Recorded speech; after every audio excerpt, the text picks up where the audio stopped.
சமூகத்தினுடைய சொந்தங்கள் அனைவருக்கும் அன்பான வணக்கம். மற்றொரு போர் நிலவரம் தொடர்பிலான பதிவின் வாயிலாக சந்தித்திருக்கின்றோம். இந்த பதிவினூடாக நாங்கள் பார்க்க போகின்ற விடயங்களாக இஸ்ரேலின் தாக்குதல், காசாவில் குடிநீரை இழந்த 20 லட்சம் பேர், இஸ்ரேல் மற்றும் ஈரான் தொடர்பான விவகாரம், வெளியான அமெரிக்காவின் நிலைப்பாடு, 2 மில்லியன் அமெரிக்கர்கள் வேலை இழக்கும் வாய்ப்பு, இன்று கட்சித் தலைவர் பதவியை ராஜினாமா செய்த லீ ஜே மியுங், ட்ரம்பின் 25% வரிக்கு பதிலளிக்கும் விதமாக 3 டிரில்லியன் வோன் வழங்குவதாக தென்கொரியா உறுதி. இவை பற்றித்தான் இந்த பதிவில் பார்க்க இருக்கின்றோம். வாங்க காணொளிக்குள் போகலாம்.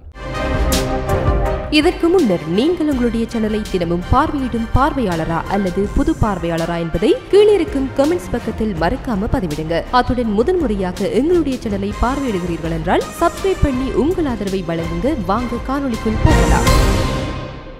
இஸ்ரேல் ராணுவம் காசாவின் வடக்கு பகுதிகளில் தரைவழி தாக்குதல்களை துவங்கியுள்ளது. இந்த தாக்குதல்களில் கட்டடங்கள் சேதமடைந்துள்ளன. மேலும் காசாவின் மிகப்பெரிய மருத்துவமனை மீது நடத்தப்பட்ட தாக்குதலில் 13 பேர் உயிரிழந்துள்ளனர். இந்த நிலையில் பலஸ்தீனியர்கள் காசாவின் வடக்கு பகுதிகளை விட்டு தெற்கு பகுதிக்கு தஞ்சமடைந்து வருகின்றனர். கடலோர சாலையில் மக்கள் காத்திருப்பதாகவும் பலர் தங்கள் வீடுகளை விட்டு வெளியேறி வருகின்றனர் எனவும் செய்திகள் தெரிவிக்கின்றன. இஸ்ரேல் தாக்குதல்களின் காரணமாக காசாவில் குடிநீர், மின்சாரம், உணவு போன்ற அடிப்படை வசதிகள் மிகுந்த பற்றாக்குறையை சந்திக்கின்றன. இதனால் 20 லட்சம் பேருக்கு குடிநீர் கிடைக்காத நிலை ஏற்பட்டுள்ளது. இந்த நிலையில் அமெரிக்க வெளியுறவுத்துறை அமைச்சர் ஆண்டனி பிளிங்கன் இஸ்ரேல் மற்றும் பலஸ்தீன தலைவர்களை சந்தித்து நிலைமையை பற்றிய ஆலோசனைகளை வழங்கி வருகின்றார். இந்த சூழலில் காசா பகுதியில் மனிதாபிமான நெருக்கடிகள் அதிகரித்து வருகின்றன. சர்வதேச சமுதாயம் இந்த நிலையை தீர்க்க உடனடி முயற்சிகளை மேற்கொள்ள வேண்டியது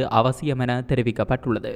இஸ்ரேல் மற்றும் ஈரான் தொடர்பான விவகாரத்தில் அமெரிக்காவின் நிலைப்பாடு பெரும்பாலும் பொதுவாக அமெரிக்காவின் உள்கட்டமைப்பில் உள்ள பல்வேறு பரிணாமங்களை சார்ந்ததாக இருக்கிறது என கூறப்படுகிறது. பொதுவாக இஸ்ரேலுக்கு ஆதரவை வைத்து பார்க்கும் போது அமெரிக்கா இஸ்ரேலின் மிக முக்கியமான தலைமை கூட்டாளியாகும். மேலும் அது இஸ்ரேலின் பாதுகாப்பிற்கு முக்கிய ஆதரவு அளிக்கிறது. அமெரிக்கா இஸ்ரேலின் பாதுகாப்பை பாதுகாக்க வேண்டிய கடமை குறித்து பல முறை கூறியுள்ளது. அமெரிக்கா ஈரான் அணுசக்தி மற்றும் இராணுவ நடவடிக்கைகள் குறித்த பல கவலைகளுடன் இருக்கிறது. ஈரானின் அணு ஆய்வு திட்டம் மற்றும் அதன் மத்திய கிழக்கு பகுதியில் உள்ள தாக்குதல்கள் அமெரிக்காவின் பிரச்சனைகளை உருவாக்கியுள்ளன. அதற்கான காரணமாக 2015 ஆண்டின் ஈரான் அணு உடன்படிக்கை மற்றும் 2018 ஆண்டின் அமெரிக்க வெளியேற்றம் முன்முனையாக இருந்தது. ஆயுத தடைகள் மற்றும் பொருளாதார தடை விவகாரங்களில் அமெரிக்கா ஈரானுக்கு பல தடைகள் மற்றும்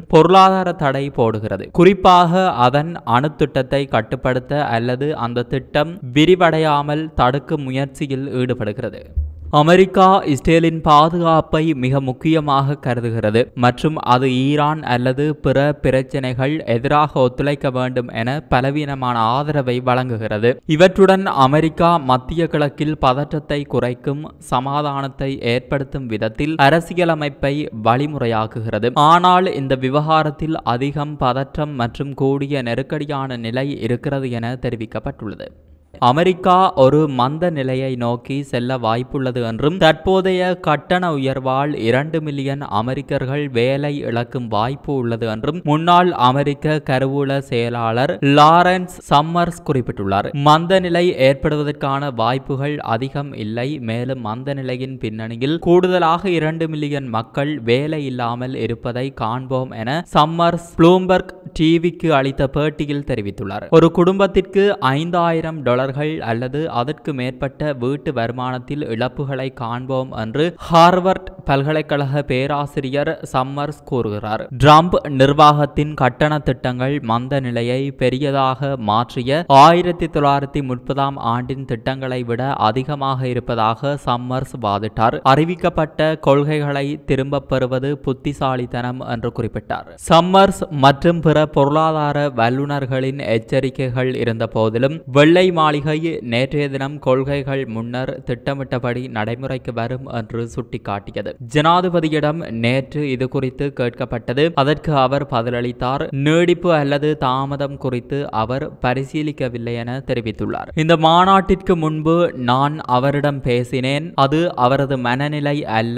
இந்த வரிகள் நடைமுறைக்கு வரும் என்று அவர் எதிர்பார்க்கிறார் என்று வெள்ளை மாளிகை பத்திரிகை செயலாளர் கரோலின் லீவிட் ஒரு செய்தியாளர் சந்திப்பில் கூறினார். ஏப்ரல் 2ஆம் தேதி அமெரிக்க ஜனாதிபதி டொனால்ட் ட்ரம்ப் பரஸ்பர வரிகள் என்று அழைக்கப்படுவது தொடர்பான நிர்வாக உத்தரவில் கையெழுத்திட்டார். அமெரிக்கா வர்த்தக கூட்டாளிகள் மீது 10% அடிப்படை வரி மற்றும் சில கூட்டாளிகள் மீது அதிக வரிகளை விதிக்கும் என்றும் சிலருக்கு 30%க்கும் அதிகமான வரிகள் அல்லது 40%க்கும் அதிகமான வரிகள் விதிக்கப்படும் என்றும் அறிவித்தார். 10% அடிப்படை வரி ஏப்ரல் 5ஆம் தேதி அமலுக்கு வந்தது. மேலும் சில வர்த்தக கூட்டாளிகள் மீதான அதிக வரிகள் இன்று முதல் அமலுக்கு வர உள்ளன. கட்டண உயர்வுகள் அமெரிக்க அரசாங்கத்திற்கு வருவாயை ஈட்டவும் வர்த்தக பற்றாக்குறையை குறைக்கவும் அமெரிக்க உற்பத்தியை புத்துயிர் பெறவும் உதவும் என்று ட்ரம்ப் பலமுறை கூறி வந்தாலும் இந்த வரி நடவடிக்கைகள் விலைகளை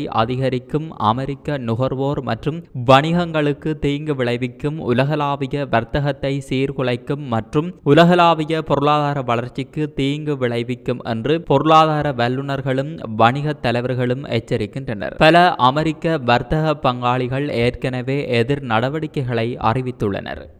தென்கொரியாவின் பிரதான தாராளவாத எதிர்க்கட்சியான ஜனநாயக கட்சியின் தலைவரான லீ ஜே மியுங் தனது ஜனாதிபதி போட்டிக்கான பரந்த எதிர்பார்ப்புகளுக்கு மத்தியில் இன்று கட்சி தலைவர் பதவியை ராஜினாமா செய்தார். கட்சியின் உச்ச கவுன்சில் கூட்டத்தில் தனது 3 ஆண்டு கட்சி தலைவராக இருந்த போது செய்த சாதனைகளுக்காக கட்சி உறுப்பினர்கள், அதிகாரிகள் மற்றும் சட்டமன்ற உறுப்பினர்களுக்கு நன்றி தெரிவிப்பதாக லீ கூறினார். மிகவும் விரும்பப்படும் ஜனாதிபதி வேட்பாளர் விரைவில் புதிதாக ஒன்றை தொடங்குவதாக குறிப்பிட்டார். இது எதிர்காலத்தில் ஜனாதிபதி பதவிக்கு போட்டியிடுவதற்கான தனது அறிவிப்பை குறிக்கிறது. மக்கள் தற்போது அனுபவிக்கும் சிரமங்கள் விரைவாக தீர்க்கப்படும் என்று அவர் வலியுறுத்தினார். இதன் மூலம் மக்கள் கடந்த கால கஷ்டங்களை சமாளித்தனர். இந்த செயல்பாட்டில் அவர் மக்களுடன் இருப்பார் என்று உறுதியளித்தார். கடந்த டிசம்பரில் குறுகிய கால இராணுவ சட்டத்தை அமுல்படுத்தியதற்காக ஏப்ரல் 4ஆம் தேதி அரசியலமைப்பு நீதிமன்றம் முன்னாள் ஜனாதிபதி ஜூன் சுக் யியோலை பதவியில் இருந்து நீக்கியதை தொடர்ந்து ஜூன் 3ஆம் தேதி ஒரு திடீர் ஜனாதிபதி தேர்தல் நடத்த திட்டமிடப்பட்டுள்ளது. 2022ஆம் ஆண்டு நடந்த ஜனாதிபதி தேர்தலில் ஜூனிடம் மிக குறைந்த வாக்கு வித்தியாசத்தில் தோல்வியடைந்த லீ திடீர் தேர்தலுக்கான மிகவும் சக்தி வாய்ந்த போட்டியாளராக பரவலாக கருதப்பட்டார். உள்ளூர் கருத்து கணிப்பாளர் ஃப்ளவர் நடத்திய கணக்கெடுப்பின்படி அடுத்த ஜனாதிபதி தேர்தலில் ஜனநாயக கட்சியின் வேட்பாளருக்கு வாக்களிப்பதாக 49.6% பேர் கூறியுள்ளனர். அதே நேரத்தில் 29.5% பேர் ஆளும் மக்கள் சக்தி கட்சியின் வேட்பாளருக்கு ஆதரவாக உள்ளனர். இந்த கருத்து கணிப்பில் லீ 85.5% ஆதரவு விகிதத்துடன் ஜனநாயக கட்சியின் ஜனாதிபதி வேட்பாளராக மிகவும் விரும்பப்படுகிறார். மார்ச் 17 முதல் 20 வரை நடத்தப்பட்ட 3004 வாக்காளர்களின் கருத்து கணிப்பின் அடிப்படையில் இந்த முடிவு எடுக்கப்பட்டது. இது 95% நம்பிக்கை நிலையுடன் 1.8% புள்ளிகள் பிளஸ் மற்றும் மைனஸ் பிழையை கொண்டிருந்தது என தெரிவிக்கப்பட்டுள்ளது. வாகனங்கள் மற்றும் முக்கிய ஆட்டோ பாகங்கள் மீதான ட்ரம்பின் 25% வரிக்கு பதிலளிக்கும் விதமாக தென்கொரியா தனது ஆட்டோமொபைல் துறைக்கு அவசர கால ஆதரவாக கூடுதலாக 3 டிரில்லியன் வோன் வழங்குவதாக உறுதியளித்துள்ளது.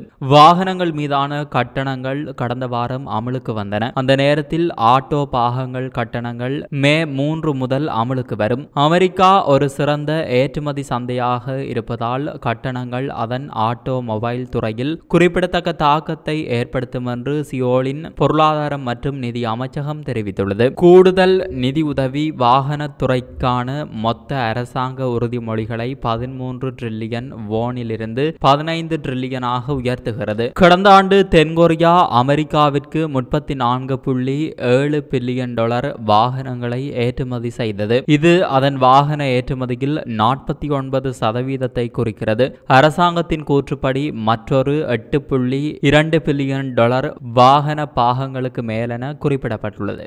இது போன்ற பல செய்திகளை தெரிந்து கொள்ள நம்முடைய சமூக மீடியா யூடியூப் சேனலை சப்ஸ்கிரைப் செய்து அருகில் உள்ள பெல் பட்டனை கிளிக் செய்யுங்கள். மேலும் செய்திகளை உடனுக்குடன் தெரிந்து கொள்ள சமூகமீடியா.com என்ற இணையதளத்தின் வாயிலாக எங்களுடன் இணைந்திருங்கள்.